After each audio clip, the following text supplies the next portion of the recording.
Miss అయితే ఏమవుతుంది? ఏమవుతుందండి? వెనకాల కూర్చున్న వాళ్ళు చెప్పండి. ఏమండి ఏమ్మా ఇక్కడ వచ్చిన వాళ్ళు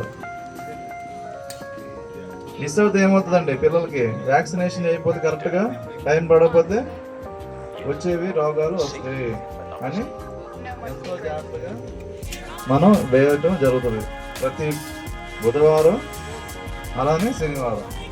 అది కూడా ప్రతి ఊర్లో మన స్టాఫ్, హెల్త్ స్టాఫ్ ప్రతి ఊరికి తీసుకెళ్ళి ఎందుకు డబ్బా తీసుకెళ్తారు పొద్దున్నే, సాయంత్రం కానీ మధ్యాహ్నం తీసుకెళ్ళొచ్చుగా.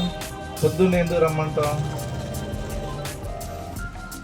పొద్దున్నే చేస్తే మనకి సాయంత్రం కల్లా ఫీవర్ వస్తే మనం వెంటనే సిరప్ కానీ పోయటం కానీ బాబు కానీ వస్తే మనకి ఆ వ్యాక్సిన్ ఉండే పవర్ సాయంత్రం దాకా లోపు తెలిసిపోయింది జ్వరం అని వస్తుందా లేదా.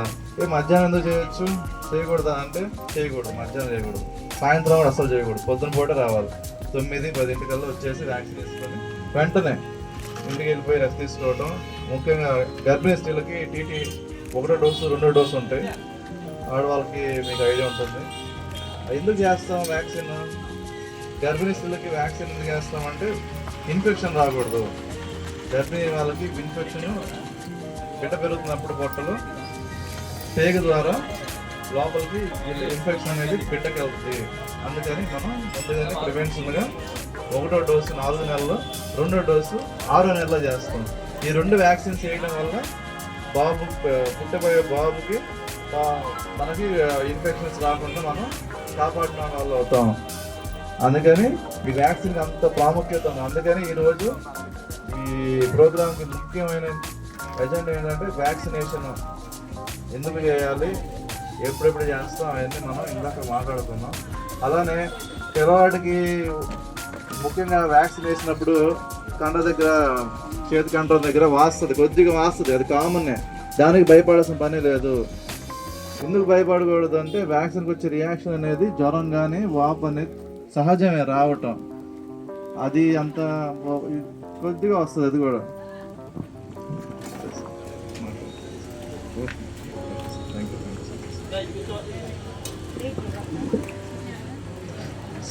Thank you sir, thank you so much వచ్చినందుకు, మా ప్రోగ్రామ్కి వచ్చినందుకు థ్యాంక్ యూ. మండల స్పెషల్ ఆఫీసర్ వెళ్తున్నారు. అలానే ఇప్పుడు ఆశా వర్కర్ ఉంటారు, అలానే స్టాఫ్, అంగన్వాడీ స్టాఫ్ ఉంటారు. ఎందుకు ఎంతమంది మన స్టాఫ్ మెయింటైన్ చేయాలి? ఫోటో తీసారా? ఒకరు చెప్పండి. ఏంటి సార్ చెప్పండి మీరు. ఎందుకు ఇంతమంది ఒక పేషెంట్కి కానీ, ఒక గర్భిణీ స్త్రీకి కానీ, ఒక పిల్లవాడికి కానీ, వాడు పుట్టిన దగ్గర నుంచి 12 సంవత్సరాల దాకా సర్వీస్ అనేది ఉచితంగా, ఏ ఒక్క రూపాయి కూడా మనం ఆశించకుండా, గవర్నమెంట్లో మనం ఒక్క రూపాయి కూడా ఆశించకుండా అట్లా ఎంత సిస్టమ్ ఎంత పకడ్బందీకి ఎందుకు జరుగుతుందంటే ప్రజలు బాగుండాలి, పిల్లలు బాగుండాలి, గర్భిణీ స్త్రీలు బాగుండాలి. ఇవన్నీ ఎందుకు చేస్తున్నాం? మన భవిష్యత్తు బాగుంటే, పిల్లల భవిష్యత్తు బాగుంటే తర్వాత మంచి తరాలకి అవకాశం వచ్చిన వాళ్ళు అవుతాం. అంతకుముందు పోలియో చుక్కలు వేసేవాళ్ళు కాదు. తెలుసా సార్ పోలియో చుక్కలు అంటే మీకు? పోలియో అంటే ఐడియా ఉందిగా మనకి.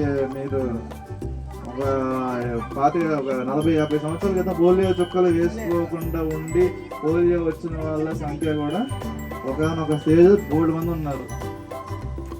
ఎందుకు సార్ ఎందుకు వేసుకుంటాం వ్యాక్సిన్? పోలియో చుక్కలు ఎందుకు వేసుకోవాలి? అది ఆ వైకల్యం రాకుండా ఉండాలి. రాకుండా ఉండటానికి ముందే మనం పుట్టినప్పుడు వెంటనే పోలియో చుక్కలు పడిపోవాలి. వేసుకోకపోతే ఎవరికి 100 వేలల్లో లక్షల్లో ఒకరికి వస్తున్నాయి. ఆ పోలియో చుక్కలు కూడా ఎరాడికేటెడ్ అని 2000 ఎప్పుడమ్మా సంవత్సరం 2023 సంవత్సరాల్లో పోలియో ముగింపు అనేది చెప్పారు. కానీ ఒకటి వస్తుంది. కాకపోతే అది కూడా రాకూడదని మన ప్రయత్నం అన్నమాట. వ్యాక్సిన్ అనేది అంత విశిష్టత ఉంది. WHO అంటే వరల్డ్ హెల్త్ ఆర్గనైజేషన్ అంటారు. వాళ్ళు, యూనిసెఫ్ వాళ్ళు కానీ, అదొక 2 సంస్థలు ప్రపంచ ఆరోగ్య సంస్థ అంటారు, వరల్డ్ హెల్త్ ఆర్గనైజేషన్ అంటే. ఇవి ఎందుకు ఇంత, వాళ్ళు కూడా వస్తారు మన టీము, WHO టీము. ఇక్కడ కూర్చున్న ప్రతి హెల్త్ స్టాఫ్కి చెప్తున్నానండి, ఏ టైంలో అయినా సరే WHO టీం కానీ యూనిసెఫ్ టీం కానీ ఎక్కడికైనా విజిట్ చేస్తారు వితౌట్ ఇంటిమేషన్. మన ఫీల్డ్లో మన సబ్ సెంటర్స్కి ఎప్పుడైనా రావచ్చు. సో అందుకని మన ఈరోజు వెనస్డే ఉంది, ఈరోజు వెనస్డే ఉంది కదా రేపు రాకూడదనే లేదు. ప్రతి వెనస్డే ప్రతి సాటర్డే వ్యాక్సినేషన్ జరుగుతుంది. ప్రతి జిల్లాకి ప్రతి రాష్ట్రానికి అంత అవగాహన ఉంది. సో వాళ్ళు ఆ రోజుల్లో రావచ్చు, మరుసటి రోజు నీకు వచ్చిన రోజు నీకు పోలియో రేపు జూన్ 29 పల్స్ పోలియో ఉంది, 28 పల్స్ పోలియో టీకాలు వేసే రోజు అనమాట. ఆ రోజు పిల్లలకి ఎవరికైతే చేయలేదో ఇంకా మళ్ళీ ఒకసారి అందరికీ వేస్తాము. వాళ్ళు ముఖ్యంగా వేసుకోవాల్సిందిగా నా విన్నపం అనమాట. ఎందుకంటే వ్యాక్సిన్ అనేది పడకపోతే వేరే ఊర్లో ఉంటున్నారు, వేరే పనికి వెళ్ళారు, ఇవన్నీ వద్దు. ఆ ఒక్కరోజు మీకు ఆల్రెడీ ఇంటిమేషన్ వెళ్తుంది మా హెల్త్ స్టాఫ్ ద్వారా. ఎవరైతే వేయించుకోవాల్సిన వాళ్ళు ఉంటే, ఆల్రెడీ మిస్ అయిన వాళ్ళు ఉంటే వాళ్ళు మాత్రం ఖచ్చితంగా వచ్చి వేయించుకోకపోతే మన పిల్లవాడికి బాగోదు, హెల్త్ బాగోదు, తర్వాత ఇబ్బంది పడతాము. సో ఇది మాత్రం జాగ్రత్తగా 28వ తారీఖు పల్స్ పోలియో స్టార్ట్ అవుతుంది. 3 రోజుల ప్రోగ్రామ్ ఉంటుంది. తర్వాత ముందు రోజు అంతా క్యాంపెయినింగ్ ఉంటుంది, మీకు అంతా ఐడియా ఉంటుంది. మైకింగ్ సిస్టమ్ అన్నీ చేపిస్తాము. ఆ తర్వాత రేపు ఇప్పుడు దాకా మనం మాట్లాడుకుంది ఒక హాఫ్ ఇమ్యునైజేషన్, అంటే టీకా ఎందుకు వేస్తామో ఏంటి అనేది అంతా మాట్లాడుకున్నాం. ఇప్పుడు యోగాంధ్ర అంటే రేపు 21వ తారీఖు స్టేట్ కాదు, ప్రతి జిల్లా ప్రతి రాష్ట్రం అంతా ఎక్కడ విలేజ్ వాళ్ళు అంతా ఎందుకు కండక్ట్ చేస్తున్నారంటే ప్రజలకి అవగాహన రావాలి, యోగా గురించి ధ్యానం గురించి ఒక అవగాహన రావాలి. అందుకని మీకు ప్రతి జూన్ 21 అనేది ఒక మంచి అవకాశం, అందరూ పాల్గొనాలి అని ఒక సదుద్దేశంతో రాష్ట్ర ప్రభుత్వం వారు శ్రీ నారా చంద్రబాబు నాయుడు గారు ఈ ప్రోగ్రాం అనేది కండక్ట్ చేయటం జరుగుతుంది. సో మనకి 19 రేపు ధ్యాన బుద్ధ స్టాచ్యూ అని మన అమరావతిలో ఉంటుంది, బుద్ధుడి విగ్రహం దగ్గర రేపు అంత పెద్ద ప్రోగ్రాం జరగబోతుంది. సో అందరినీ ఎవరైతే రాగలుగుతున్నారో, ఎవరైతే ఇంట్రెస్ట్ ఉందో వాళ్ళు వచ్చి ఓపెన్గా పార్టిసిపేట్ చేయొచ్చు. అది అందరికీ ఆహ్వాన కలెక్టర్ ద్వారా. సో మీరందరూ ఆ కార్యక్రమాన్ని విజయవంతం చేస్తారని, అలానే ఈ ప్రోగ్రామ్ ఇప్పటిదాకా మేడం మాట్లాడారు, ఈ పోజెస్ అన్నీ చూపించారు మీకు కళ్ళెదురుగా. ఈ పోజెస్ అనేది మీకు మంచిగా ధ్యానం చేసుకోవాలి. ఒక 10 నిమిషాలు 5 నిమిషాలు పడుకోగానే లేవగానే ఒక 5 నిమిషాలు కళ్ళు మూసుకోండి. చేయాల్సిన కానీ విషయాలు కానీ మొత్తం మీకు బ్రెయిన్లో ఒక పేపర్లో వచ్చేసినట్టు మొత్తం వచ్చేస్తుంది. విన్నాము కదా అని ఇంకా సరేలే మర్చిపోయాము, రోజు జరిగేది కదా అంటే కాదు. రోజు ఒక 5 నిమిషాలు కేటాయించండి. 5 కాదు 10 నిమిషాలను కేటాయించుకోండి. 10 నిమిషాలు పావుగంట పెట్టుకోండి.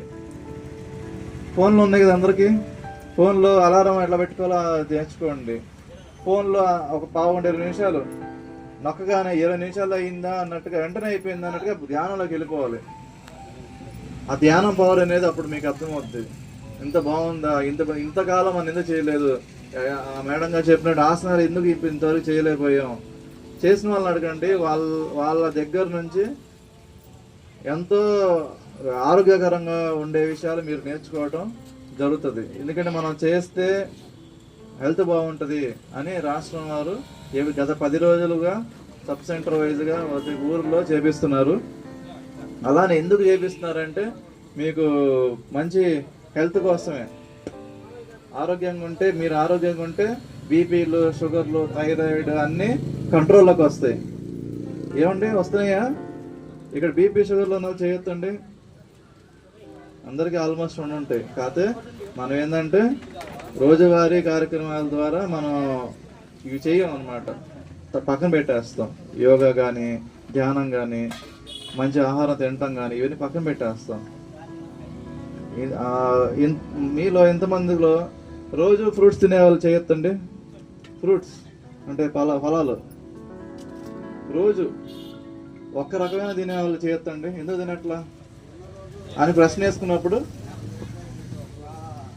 మంచి ఆహారం తినాలనుకున్న సదుద్దేశంతోనే మనకి అందరు పండిస్తారు, లేకపోతే పండించరు కదా. ఇప్పుడు షుగర్ ఉండాలి ఏంటంటే మామిడిగా తినాలనిపిస్తుంది, ఎందుకంటే అది అది లాగుతుంది మ్యాగ్నెట్ లాగా, తినకూడదు. లేదు తప్పులేదు తినటం, నేనంటే తినాలి కానీ 2 పీసులు 3 పీసులు వింటున్నారండి. షుగర్ ఉన్న వాళ్ళు ఖచ్చితంగా 2-3 పీసుల కంటే ఎక్కువ తింటే మాత్రం మీ హెల్త్ మీరే పాడు చేసుకునే వాళ్ళు అవుతారు. సీజన్ వస్తుంది పోతుంది, కానీ హెల్త్ ఒక్కసారి పోయిందంటే బయట ఎక్కడ, అది మీరు అర్థం చేసుకొని జాగ్రత్తగా ఉన్న ఫ్రూట్స్ మీరు తినగలుగుతారో అన్నీ మేము హాస్పిటల్లో మేము ఎక్స్ప్లెయిన్ చేస్తున్నాము వచ్చినప్పుడల్లా, అవి మాత్రం తినండి, మిగతా వదిలేసేయండి. ఏదైతే తినాలో అది తినాలి, ఏది తినకూడదు ఎవరైతే తినకూడదు అది తినకూడదు అంతే. అలాగా బీపీ షుగర్లో ఉన్న వాళ్ళు కూడా జాగ్రత్తగా ట్యాబ్లెట్లు వేసుకోవాలి. ట్యాబ్లెట్ వేసుకోకపోతే మీకు హెల్త్ కానీ బీపీ కానీ పెరగడానికి అవకాశం ఉంటుంది. సో అది ఒకటి గుర్తుపెట్టుకోండి. ట్యాబ్లెట్ మాత్రం మర్చిపోకండి, టిఫిన్ వేసాక ఒకటి వేసేసుకోవాలి. షుగర్ ట్యాబ్లెట్ బీపీ ట్యాబ్లెట్ ఉన్న వాళ్ళు మాత్రం ఖచ్చితంగా వేసుకోవాల్సిందే. వేసుకోకపోతే హెల్త్ పాడవుతుంది. ఈరోజు కాదు, రేపొద్దున కాదు, ఒక వారం 10 రోజులు మీకే తెలుస్తుంది, మీకే తేడా కనిపించేస్తుంది. అయిపోయిందని, ఇష్టం లేదని, ఇంక చాలే అని అనుకుంటే కాదు. అది నేను చెప్పాల్సింది. ఇంకోటి ఏంటంటే మనకి ఆబా రిజిస్ట్రేషన్స్ అనేవి ఒక ప్రోగ్రామ్ కింద మనం గవర్నమెంట్ మీకు ఇప్పుడు గవర్నమెంట్ హాస్పిటల్కి వెళ్తే మీరు ప్రతిసారి కార్డు స్లిప్లు చూపించక్కర్లేదు, అదంతా ఆన్లైన్ అయిపోతుంది. మొత్తం మీకు సంబంధించిన హెల్త్ హిస్టరీ మొత్తం మీరు ఇప్పుడు స్టార్టింగ్ ఎందుకు పెట్టామంటే గవర్నమెంట్ ఎందుకు పెట్టిందంటే మీరు స్టార్టింగ్ ఎప్పుడు చూస్తున్నారో మొత్తం డేటా వచ్చేస్తుంది ఆన్లైన్లో. ప్రతిసారి మీరు ఏమీ తీసుకెళ్ళక్కర్లా రిపోర్ట్లు కానీ ఇవన్నీ, ఎందుకంటే ఇవి ఆన్లైన్ సిస్టమ్ చేస్తారు ఒకటి. అది మాత్రం అందరూ హాస్పిటల్కి వచ్చినప్పుడు మీ ఫోన్ నెంబర్ తెచ్చుకుంటే, ఆధార్ నెంబర్ తెచ్చుకుంటే ఆ రెండింటి లింక్ చేసి అది చేసుకుంటారు. ఇది మాత్రం ఖచ్చితంగా చేసుకోవాలి. మా హాస్పిటల్ స్టాఫ్ కానీ వీళ్ళు కానీ అడిగినప్పుడు ఖచ్చితంగా ఇవి ప్రొవైడ్ చేయండి. ఇవి చేయడం వల్ల మీ హాస్పిటల్ సంబంధించిన రికార్డు మొత్తం డేటా అంతా సేవ్ అయి ఉంటుంది. సో దట్ మాకు రేపొద్దున మీకు ఎలా ఉంది ఏంటి అనేది మాకు ఒక అవగాహన వస్తుంది, మీకు కూడా సేవ్ అవుతుంది, కాబట్టి మీకు ఉపయోగపడుతుంది. అలానే ఈ సీజన్ ద్వారా వచ్చే జబ్బులు అంటే మలేరియా కానీ, మొన్న మాసోత్సవాలు జరిగినాయి, మలేరియా మాసోత్సవాలని మొన్న అవేర్నెస్ వీక్ పెట్టారు. ఎందుకు పెడుతున్నాం ఇవన్నీ అంటే ప్రజలకు అవగాహన కోసం. అంటే రోజు పనిలో మనం మర్చిపోతాం ఈ కొన్ని. ఎందుకు దోమల నుంచి గుర్తు చేసుకోవాలంటే దోమల వల్ల చాలా జబ్బులు వస్తాయి. మలేరియా కానీ, డెంగ్యూ కానీ ఇవన్నీ వస్తున్నాయి అంటే ఇక్కడ మన దగ్గర లేవు. మన సైన్సెస్ ప్రకారం మలేరియా వచ్చింది 2024లో, అప్పుడు వచ్చింది. ఈ 3 సంవత్సరాల్లో గత 3 సంవత్సరాల్లో కానీ ఎక్కడ డిటెక్ట్ అవ్వాలి. అప్పుడు అక్కడ డయేరియా అంటే అతిసార వ్యాధి వస్తున్నాయి. అది కూడా ఎందుకంటే మంచి శుభ్రమైన నీరు తాగకపోవడం వల్ల కానీ, లేదంటే తినింది ఇప్పుడు రాత్రి వండుకుంది పొద్దున పెట్టుకొని కానీ, లేదంటే మధ్యాహ్నం కానీ తింటే మాత్రం అవి వచ్చేస్తాయి. నీల విరోచనాలు అంటారండి, నీల విరోచనాలు అవుతాయి. అది గుర్తుపెట్టుకోండి. నీల విరోచనాలు గల ముఖ్య కారణాలు ఏంటంటే ముఖ్యంగా తినే ఫుడ్ ఎప్పటికప్పుడు వేడిగా ఉండాలి. వేడిగా ఉండే ఫుడ్డే ఆహారం తీసుకోవాలి. ఏదైనా సరే వేడిగా ఉంటేనే ఒక గంటన్నర తినేయాలి. ఆ తర్వాత ఏం చెప్పానండి, ఫలాలు ఫ్రూట్స్ డైలీ మీ తినే వాటిల్లో 1-2 యాడ్ చేసుకోవాలి కంపల్సరీగా. ఇక్కడ ఉన్నారు చాలామంది ఫ్రూట్స్ అమ్మేవాళ్ళు. ఎందుకు మనం తినలేకపోతున్నాం అంటే కొంతమందికి తినాలనిపించి, కొంతమంది తినగలిగే తినండి రోజు, అది మన బాడీకి చూసుకుంటుంది. అలానే ఆకుకూరలు మనది ఇప్పుడు వెనక మీరు పెట్టిన మన అంగన్వాడీ డిపార్ట్మెంట్ గారు పెట్టిన అన్నీ చూడండి ఒకసారి. వాటిని అన్ని పోషకాలు ఉంటాయి, నిలుత్తి పోషకాలు ఉంటాయి. ఎందుకంటే అవి ఎందుకు పెడుతున్నారంటే మీకు అవగాహన కోసమే. ప్రతిసారి ఎంత కష్టపడి తీసుకొస్తున్నారు. అన్నీ తినాలి, కూరగాయలు అన్నీ తినగలిగేవి మాత్రం తినాలి ఖచ్చితంగా. ముఖ్యంగా తినే వాటిలో వంట నూనె తగ్గించండి, వంట నూనె తక్కువ వేసుకోవాలి. దానివల్ల కొలెస్ట్రాల్ పెరుగుతుంది. ముఖ్యంగా ఈ రిఫైన్డ్ ఆయిల్ అంటున్నారు ఈ మధ్య. రిఫైన్డ్ ఆయిల్ అనేది అంటే ఈ పల్లీల ద్వారా అలానే సన్ఫ్లవర్ ద్వారా వచ్చే రిఫైన్డ్ ఆయిల్, పామ్ ఆయిల్ కానీ ఇవి మంచిది కాదు. ముఖ్యంగా కోల్డ్ ప్రెస్ అని అంటారు, అంటే గానుగ నూనె కానీ ఇప్పుడు అందరు చూడగా అది మంచిదని అంటున్నారు. అది వాడటానికి ట్రై చేయండి. ఈ గుండె జబ్బులు తగ్గుతాయి, గుండె జబ్బులు త్వరగా రాకుండా ఉంటాయి. ఇంకా అలానే మనకి ఇప్పుడు 2-3 ప్రోగ్రామ్స్ రన్ అవుతున్నాయి, అవి చెప్పేసి ముగిస్తాను. చిన్నపిల్లలకి స్క్రీనింగ్ జరుగుతుంది, ఇప్పుడు స్కూల్ స్టార్ట్ అయినాయి. మొన్నటి దాకా హెచ్పివి వ్యాక్సినేషన్ అని మీ వెంట పడ్డాం, మీ అందరూ తెలుసు. ఇంటి ఊరు తిరిగాం. ఎందుకంటే పిల్లలకి 14 సంవత్సరాలు నిండిన వాళ్ళకి వ్యాక్సినేషన్ అనేది కంపల్సరీగా గర్భ 14 ఏళ్ళు నిండిన తర్వాత అందరూ పెద్ద మనుషులు అవుతారు కాబట్టి ఆ టైంలో వచ్చే ఛాన్సెస్ 100%, 90-100% వస్తాయి. క్యాన్సర్స్ అనేది ఆ స్టెప్ నుంచి స్టార్ట్ అవుతూ ఉంటాయి. అందుకని మీకు హెచ్పివి వ్యాక్సినేషన్ అనేది ఇంట్రొడ్యూస్ చేస్తుంది గవర్నమెంట్. అది అందరూ వచ్చినప్పుడు వ్యాక్సినేషన్ నేర్చుకోండి. అలానే పిల్లలకి స్క్రీనింగ్, అంటే ముఖ్యంగా పిల్లలకి రక్తహీనత కానీ అవన్నీ వచ్చినప్పుడు మనం ఏం చేయాలని మేము చూస్తాం. అందుకని స్క్రీనింగ్ కోసం వచ్చినప్పుడు పిలిచినప్పుడు ఖచ్చితంగా స్కూల్కి కానీ హాస్పిటల్కి కానీ ఖచ్చితంగా వచ్చి స్క్రీనింగ్ చేయించుకోండి. అలానే బీపీ షుగర్లు ఉన్న వాళ్ళు ఖచ్చితంగా నెల వారం కాకపోయినా నెల కాకపోయినా వారంకి నెలకు కాకపోయినా 15 రోజులకి నెలకి ఖచ్చితంగా చేర్చుకోవాలి. చేర్చుకోకపోతే ఎవరికి నష్టం అంటే మనకే అల్టిమేట్గా. అందుకని